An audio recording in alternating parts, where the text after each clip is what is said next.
여러분 안녕하십니까? 자, 이번 시간에는요 제8장 소득분배 이론에서 3절 불평등도 지수에 대해서 한번 살펴보도록 할게요.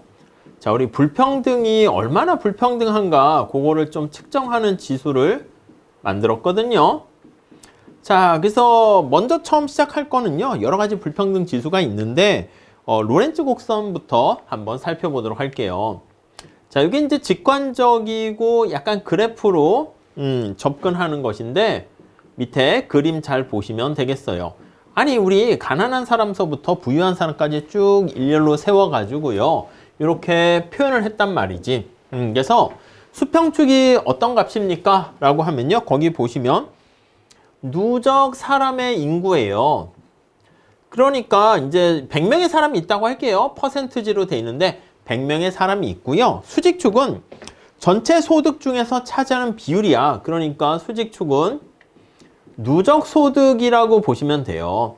그래서 누적소득의 비율 퍼센트지로 나타내는 것입니다.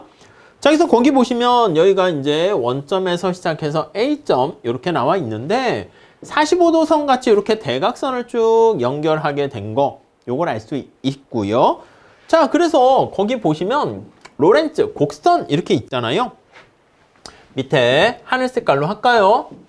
그래서 모양이 이렇게 있어. 이렇게. 아니, 그럼 직관적으로 봤을 때 거기 볼까요? 30이라고 하면 어떻게 되는 거야? 이거 의미가 전체 30% 사람들이 가지고 있는, 아니면 30명이라고 할게요. 그 사람들이 가지고 있는 요 곡선에 이렇게 보시면 수직축을 한번 해석을 하면 12 이렇게 나와 있잖아요. 요게 뜻이 뭐가 되는 거야? 전체 30%의 사람이 전체 소득 100% 중에서 12%를 가지고 있다. 이렇게 보시면 되겠습니다. 오케이. 자, 그래서 로렌츠 곡선은 지금 나와 있는 것처럼 우리 교재 보시면 첫 번째 줄에 한 사회의 사회 구성원들을 소득이 낮은 사람부터 높은 사람으로 쭉 이렇게 배열을 했을 때 하위 몇 퍼센트에 속하는 사람들이, 이거 하위 30%입니다. 그래서 하위 30%의 사람들이 전체 소득 중에서 12%의 소득을 가지고 있다. 12%의 소득을 가지고 있다. 그 의미라고 보시면 되겠습니다. 오케이. 자, 그래서 거기 A점 표현되어 있는 거 해석 잘 체크하시고요. 아니, 그러니까 만약에 여러분 이 대각선이 된다라고 한번 생각을 해볼까요? 이렇게 봅시다.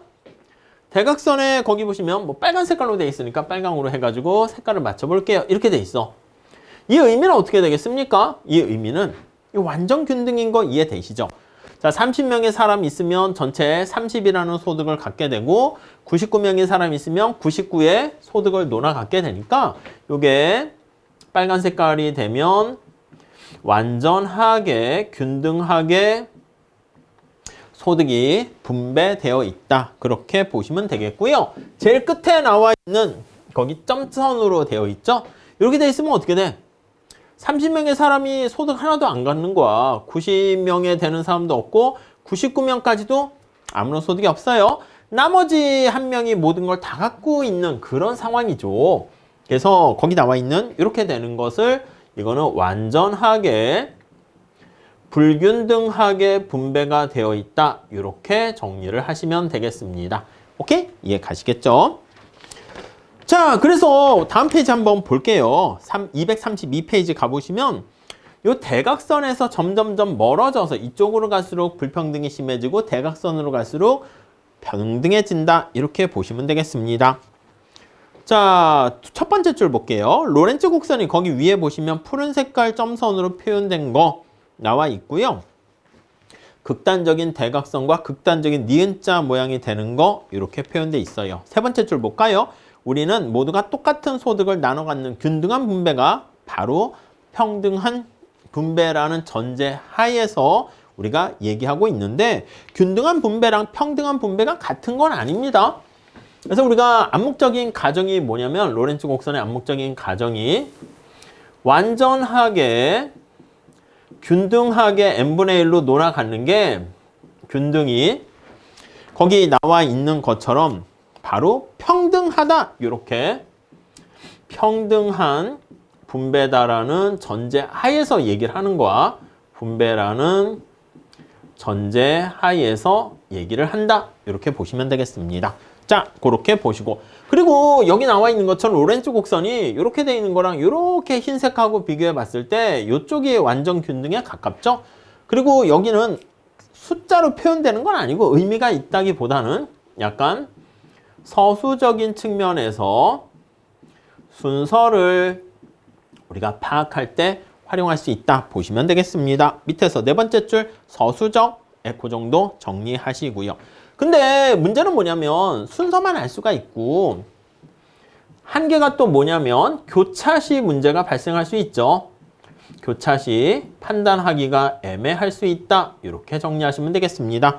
자, 그래서 교차되면 어떻게 됩니까? 자, 이렇게 보시면 로렌츠 곡선이 자, 이렇게 되어 있어요. 이렇게. 자, 그래서 저기 보시면 노란 색깔이 어떻게 되어 있냐면 이렇게 되어 있어.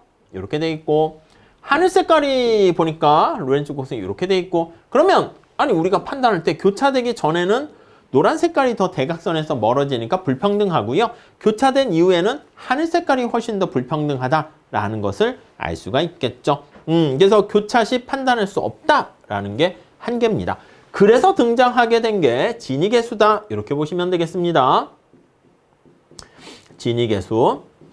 자, 첫 번째 줄 보시면 진위계수는 우리가 사용하는 그 진위계수는 불평등도 지수 중에 하나가 되는데요. 로렌츠 곡선을 이용해서 우리가 사용하기도 합니다. 그래서 이렇게 로렌츠 곡선이 있게 되면 자, 우리 그림을 다시 앞에 한번 가볼게요. 여기가 이렇게 에타가 있고 여기가 세타 이렇게 있어요. 오케이? 자, 그럼 진위계수 G 이렇게 쓰는데 얘는 에타 플러스 세타분의 저기 반달 모양의 호가 있잖아. 요거. 여기 반달 모양의 호가 이렇게 있습니다. 요게 차지하는 비중이 요게 이제 에타라고 표현하면 차지하는 비중이 어떻게 되는가? 그걸 나타냅니다. 그래서 여기 나와 있는 것처럼 에타의 비중 이렇게 볼 수가 있겠죠. 자, 책으로 가볼게요. 자, 8-1 거기씩 나와 있는 거 보시면 되겠고요. 그래서 여기는 약간 이렇게 나와 있는 삼각형에다가 이렇게 나와 있는 호의 모양 요거의 비율로 나타냅니다. 자, 그래서 거기 보시면 완전 균등이다 그러면 여기서 어떻게 되겠어요? 얘가 빨간 색깔 대각선에 달라붙게 되니까 에타가 빵 이렇게 될 거야. 오케이? 자, 그럼 이거 지울게요. 자, 요거 살짝 지우게 되면 그럼 진위계수 값은 어떻게 될까요? 진위계수 값은 그치, 여기 보시면 에타가 제로가 되니까 이때는 진위계수 값이 에타가 제로면 0 이렇게 돼요. 오케이? 만약에 완전 불균등일 때는 어떻게 돼? 여기 나와 있는 호가 이쪽으로 쭉 가게 되면 세타가 빵이 되는 거야. 자, 그래서 세타가 빵이 되고 그러면 진위계수는 세타가 빵이니까 에타분의 에타 해서 1 이렇게 됩니다. 자, 진위계수는 0과 1 사이의 값을 갖게 되고요. 값이 클수록 불평등하다, 불균등하다 이렇게 보시면 돼요. 이거는 로렌츠 곡선에서 우리가 살짝 이렇게 우리가 비슷하게 가져온 것이고요. 실제로 할 때는 이렇게 면적 구할 수는 없잖아. 그래서 거기 밑에 산식을 보면 8-2식 나와 있어요. 거기 살짝 보시면 아니 각각의 사람을 끄집어내는 거야. 10명의 사람, 100명의 사람이 있으면 짝짓기 하는 거지. 첫 번째 사람 2명 뽑아가지고 둘 사이의 소득 분배가 분포가 어떻게 얼마나 차이가 나는가 그거를 나타내요. 그래서 I라는 사람과 J라는 사람의 소득의 차이를 이렇게 나타내서 절대값 쓰여 가지고요. 거기다가 서메이션 합니다. 서메이션. 이게 이제 I와 J가 다르니까 이렇게 서메이션 하게 되고요. 이거를 두 사람이 이제 나타내니까 N명 한 명 뽑고 그 다음 사람 N-1 해도 되는데 그냥 여기서는 N이라 했어. 이걸 다 합쳐가지고 그걸 이렇게 델타 이렇게 표현하는 거야. 사회 전체적인 그 차이가 어떻게 되는가 그걸 찾아냈고요. 자, 둘씩 짝짓기를 한 다음에 자, 다음 페이지 8-3식을 보시면 평균 소득 격차 그거를 뮤라고 표현했습니다. 그래서 진위계수는 거기 나와 있는 두 사람의 평균 나타내는 둘씩 짝짓기 했으니까 2로 나눠주게 되는 것이고 위에 나와 있는 이식이 이제 복잡해서 델타 표현했는데 이렇게 산식으로도 계산할 수 있다라고 보시면 되겠습니다. 자, 그 정도 보시고요. 234페이지 가보시면 두 번째 단락식 바로 밑에 볼게요. 소득 분배와 관련한 불평등 지수할 때는 언제나 지니계수를 많이 사용합니다. 근데 그 정확한 성격 이런 거 사람들이 잘 모르긴 하지만 지금 얘기한 것처럼 값이 0과 1 사이에 있고 클수록 불평등하다 정도만 보시면 되겠고요. 세 번째 줄 보시면 아니 지니계수에 따른 요 평가가 일련의 가치 판단을 전제로 해서 얻어지는 것이어서 상당한 약간 주관성을 내포하고 있어요. 그리고 0.35에서 0.41이 됐다. 숫자로 표현되잖아. 불평등이 심해졌다라고 하는데 얼마나 더 마른 숫자지만 이게 느낌이 좀 없게 되는 게 약간 한계다. 이렇게 보시면 되겠습니다. 자, 그 다음에 5분위 배율 한번 볼게요. 자, 3번. 5분위 분배율. 자, 이거는 사람들의 소득이 뭐 이런 식으로 막 분포가 있을 거 아니겠습니까? 자, 그럼 거기 보시면 하위 20%의 사람을 가져옵니다. 그래서 소득 분포가 이렇게 있으면 하위 20%의 사람이 이렇게 분모에 들어가게 되고요. 그 다음 상위 20%의 사람을 이렇게 또 가져오게 됩니다. 그래서 상위 20%의 사람을 이렇게 해가지고 아니 하위 20% 대비 상위 20% 소득이 얼마가 되니? 그걸 측정한다라고 보시면 되겠습니다. 여러분 완전 균등한 상태가 되면 어떻게 되겠습니까? 완전 균등이면 상하가 의미가 없지 않겠습니까? 그러면 완전 균등한 분배 상태에서는 이때는 그쵸? 똑같겠지. 그래서 1 이렇게 되고요. 완전 불균등한 상태라고 할게요. 불균등한 상태가 되면은 불균등하게 되면 상위 20%가 모든 걸 다 갖게 돼. 그러니까 약간 무한대 값이 된다라는 거 알 수가 있을 거예요. 그 정도만 정리하시면 되겠습니다. 자, 그래서 235페이지 가보시면요. 첫 번째 줄. 소득 상위 20%랑 하위 20%에 속하지 않는 사람들의 분배 상태. 그치? 상하만 있으니까 여기 있는 사람들의 어떤 분배 상태는 제대로 고려하지 못한다라는 거. 그러니까 여기가 뭐 어떻게 분배가 불균등한지 그런 것까지는 반영되지 못한다라는 거 알 수가 있습니다. 자, 위에 거기 보시면 진위계수 5분위 분배율 값이 이것도 보면 점점점 떨어지고 있어요. 그러니까 뭐 1에 가깝게 될수록 균등해지는 거 확인할 수 있겠죠. 그 정도 정리하시면 되겠습니다. 자, 그 다음에 애킨슨 지수 있죠. 애킨슨 지수. 자, 애킨슨 지수는 바로 뭐냐면 앞에서는 그냥 약간 데이터 가지고 객관적인 지표 가지고 어떻게 수치가 됐냐 이건데 여기는 약간 가치 판단이 반영돼 있습니다. 자, 거기 보시면 첫 번째, 기존의 불평등 지수가 특정한 가치 판단, 사회후생 함수를 내포하고 있는데 사회후생 함수를 정의하기 힘들거나 그 성격에 문제가 있다라고 대부분 지적을 했습니다. 그는 이 점을 고려해서 그 밑에 되는 사회후생 함수에 명백히 드러날 수 있는 새로운 불평등 지수를 만들었고요. 그게 바로 애킨슨 지수다. 이렇게 보시면 되겠습니다. 자, 여기서 제일 중요한 거는 바로 뭐냐면 균등 분배 대등 소득 이거예요. 균등 분배. 균등하게 분배가 되었을 때 대등한 소득 이렇게 표현을 했습니다. 자, 이거는 그냥 간단한 예를 통해서 보는 게 좋을 것 같아요. 아니, 여러분, 이렇게 한번 예를 들어서 볼게요. 자, 두 사람이 있어. 여기 A라는 사람의 소득이 있고요. B라는 사람의 소득이 있습니다. 여러분, 완전하게 균등하게 분배가 되었을 때가 이렇게 45도 선이 되면 여기는 A와 B의 소득이 완전히 똑같다. 이렇게 보시면 되겠죠. 자, 근데 지금의 상황이 만약에 A가 8을 갖고 있고요. B가 8을 갖고 있고 B가 2를 갖고 있다 할게요. 오케이? 그러니까 전체 사과가 10개가 있는데 A가 8개를 갖고 B는 2개를 갖고 있는 상황이야. 근데 여기에 사회의 무차별 곡선을 그려요. 사회후생함수를 이렇게 그립니다. 이게 이제 사회효용함수가 만약에 이게 평등주의 형태가 되는 거죠. 자, 평등주의는 두 사람의 이렇게 소득을 곱하기로 보시면 되겠어요. A가 8이고 B가 2니까 어떻게 돼요? 8 곱하기 2 해서 16 이렇게 되는 거 알 수 있어요. 그럼 이 노란 색깔이 지금 현재 효용 수준은 16 이렇게 되겠죠.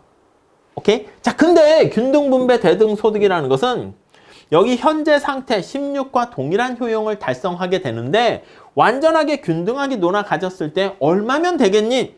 요거야 요거. 요거. 이게 균등분배 대등소득이야.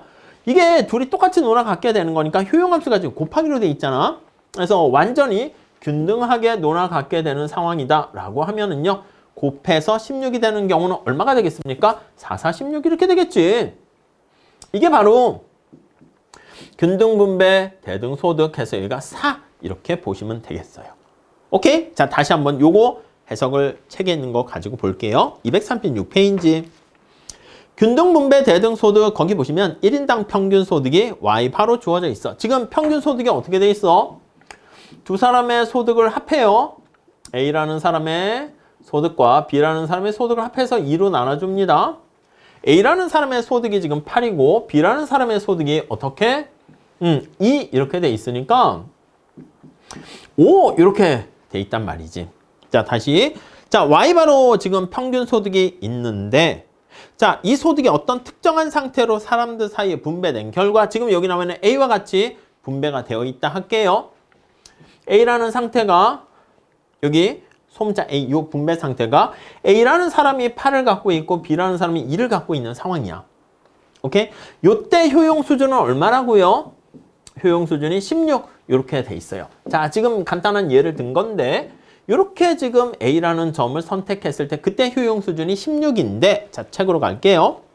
모든 사람한테 똑같이 균등하게 소득을 분배해 줬을 때 동일한 16의 효용을 달성하려면 얼마면 되냐? 곱해서 지금 곱하기로 되어 있으니까 곱해서 여기 효용 수준이 16이 되는 상황인데 곱해서 완전히 똑같게 논아 갖는 거야.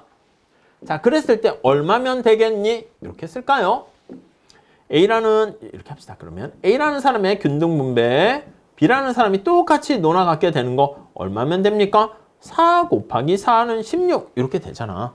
이게 바로 균등분배 대등소득이라고요. 자, 그래서 모든 사람한테 똑같이 논아 가졌을 때 동일한 사회 후생을 달성할 수 있는 그때 소득 수준이 바로 균등분배 대등소득 됩니다. 자, 거기 그림으로 보시는 게 좀 편한데 간단하게 얘가 나와 있으니까 한번 보시면 우리나라 1인당 평균 소득이 3만 달러인데 소득이 지금 우리가 보는 것과 같은 상태로 분배가 돼 있어서 Y 햇의 형태의 사회후생 수준을 달성했는데 1인당 2만 5천 달러씩 균등하게 분배되면 동일한 효용을 달성할 수 있다라고 하면 그 2만 5천 달러가 바로 균등분배 대등소득입니다. 요거로 하면 현재 우리나라의 소득이 평균 이렇게 5라고 할게요. 근데 동일한 효용을 달성하는데 얼마면 된다? 4! 4면 달성할 수 있네. 이게 바로 균등분배 대등소득 이렇게 보시면 돼요. 자, 그래서 애킨슨 지수는 이거 어떻게 계산을 할 건데 살짝만 보세요.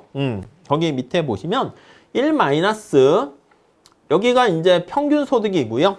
여기선 지금 두 개 더해서 2로 나누니까 5겠죠. 균등분배 대등소득이 이렇게 있습니다. 자, 그럼 1-5분의 4 이렇게 되니까 5분의 1 해서 0.2 이렇게 되는 거 알 수가 있습니다. 자, 여기서 만약에 소득분배가 완전히 균등하다 아니면 우리 여기다가 사회후생함수를 집어넣을 수 있겠죠. 그래서 만약에 공리주의다 이렇게 되면 이게 사회후생함수가 공리주의 방식이면 여기가 바로 균등분배 대등소득이 될 거고요. 계산 한번 해보시죠. 자, 롤즘은 어떻게 되겠습니까? 롤즘은 L자 아니겠습니까? 이렇게 여기는 바로 롤즈의 사회후생함수는 L자니까 이때 A의 효용은 8과 2면 2 아니겠습니까? 똑같이 논아 가질 때 여기 2면 충분합니다. 그래서 균등분배 대등소득이 롤즈인 경우는 2, 공리주의일 경우는 5 이렇게 되는 거 알 수 있고요. 그 다음은 더 설명드리지 않을게요. 자, 그래서 이렇게 애킨슨 지수가 나와 있을 때 우리가 살펴본 것처럼 공리주의 방식일 때는 1 마이너스 자, 평균 소득이 5인데 균등분배 대등소득도 5면 이거는 0 이렇게 되고요. 자, 롤즈면 어떻게 되겠습니까? 롤즈면 네, 여기 나와 있는 것처럼 1 마이너스 평균 소득이 5고 균등분배 대등소득이 2 이렇게 되니까 이때는 뭐 0.8 이렇게 되는 거 알 수가 있겠습니다. 네, 그 정도 정리를 하시면 0.6인가요? 네, 그 정도 정리를 하시면 될 것 같아요.